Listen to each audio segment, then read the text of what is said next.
Star Stats, and I'm here with Coach Flo of Parkview. Coach Flo, it's early in the season, and Parkview has started off the year with losses to tough teams versus Stevenson and Norcross. Both remain undefeated as of this week.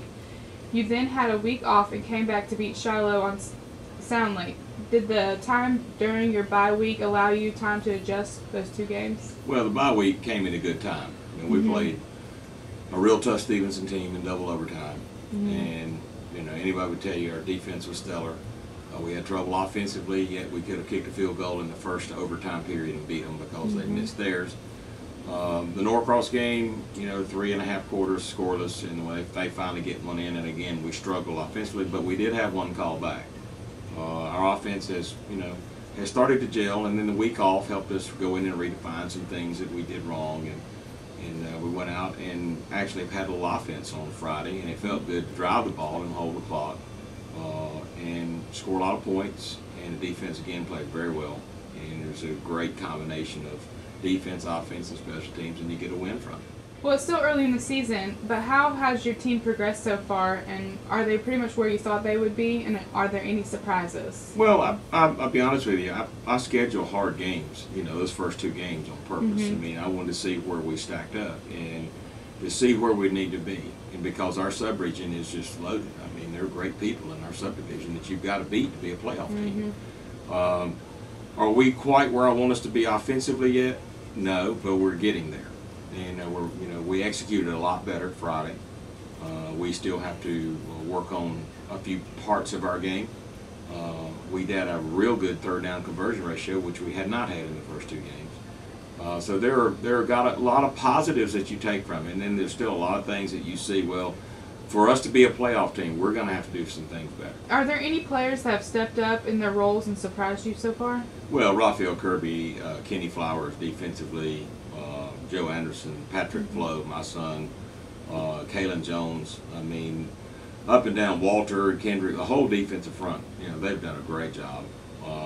We've had our woes a little bit on offense, but it's beginning to gel. We had a great performance out of Corey Love. We inserted him at fullback in the off week. We had 2 weeks to kind of get him prepared, and that helped solidify a spot. We've had really good play out of Ike Nike on both sides of the ball. Our quarterback, when we can get him protected, he's done he's done very well. We haven't caught the ball like we need to catch it, and some things that we need to work on. But there are bright spots everywhere. Parkview has a great athletic reputation. Like you just said, Gwinnett County has developed many tough programs in this region. Has this made football life tougher for you? Well, obviously. I mean, it's just stress meter 101, and I think every coach goes through it. You get into your sub-region play, and there are 4 spots, and you're vying for those 4 spots, and there's 6 or 7 teams that can get those 4 spots, and on any given day, anything can happen. Nobody gave us a chance at Stevenson. I mean, they said it was just going to be a blowout, but it wasn't. And by the same token, you go along and you say, well, we'll just beat this team handily.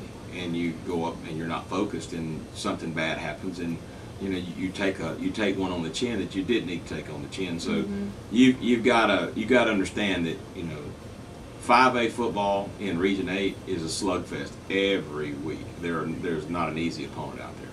It makes life tough, doesn't it? Yes, it does. This week you take on an offensive juggernaut in South Gwinnett. They have a lot of talent at skilled positions and lead the region in scoring at 45 points a game. What do they look like on film? Well, I mean, they look very well coached, and they have a lot of athletes. And John does a great job with his kids. The Wimberley kid is fantastic. Rollins, a super quarterback. Got a bright future ahead of him. And they do some things well. They really do, and it pays off. And they're executing well, and they're scoring lots of points. And they spread the field out on you, and then when they spread the field, they got Wimberley they can hand the ball to, and another back there as well, plus the quarterback. All 3 can run it, so it's not one-dimensional stuff. So you've got a defense, a lot of stuff, and then for them on defense, I mean, they're basing out of a 3-4, and they're stunting every down. And I mean, you got to pick up, and if you miss, you get sacked. Your defense has done well, giving up only 14 points against some tough teams, and you're number 2 in the region in defensive scoring. Do you think the key to the game will be how your defense adjusts to South Gwinnett's highly scoring offense? Obviously. I mean, if if you let them bomb you to death, you know, and do that kind of stuff and have long rip-off runs that you don't get covered, the night's going to be very long. You know, you've got to make them earn what they get. And they're a good football team, and they're not going to earn yards. It's not like they're not going to score a touchdown. You know, last year's game, I mean, was a real tight game. We didn't put together offensively. We had lost our quarterback, and so we were not able to execute our offense as well as we had hoped. And they made some mistakes for us. They kept us in the game last year. I mean, they had some kicking mistakes, drop punts, stuff like that. They gave us extra possessions, and you know that kept them out of taking the ball down the field. But you know, John does a great job, and they are loaded, and they are the team to beat. I feel like in 8-5-8. Off football side, is there any race that's coming up that we should know about? Well, I just finished a race on Saturday, and really? You raced it? Yes, I raced it. I raced in NASCAR Super Truck Division at Gresham Motorsports Park. So they're kind of a weekly, not a weekly, but a bi-weekly regional series. We go to several tracks. Gresham's a home track, and ran 7th. That's awesome. Had a great time. I asked Coach Small if he was going to try to lure you away from the game with some race tickets. Yeah, he probably would. Everybody knows I'm a big race fan and compete.